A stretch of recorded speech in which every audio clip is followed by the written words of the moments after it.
আসসালামু আলাইকুম গাইস। আপনাদেরকে একটা জিনিস দেখাচ্ছিলাম। এটা হলো শাপলা ফুল। দেখেন লালটা, এটা লাল শাপলা ফুল। আর ওখানে দেখেন বক কত সুন্দরভাবে বসে আছে। আর ওই পাশে দেখেন এক মুরব্বি চাচা কোপাচ্ছে। এই যে দেখেন বক।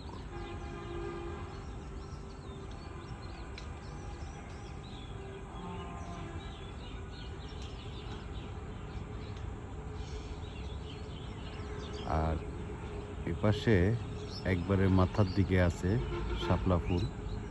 আর এদিকে আপনাদেরকে দেখাই, এই যে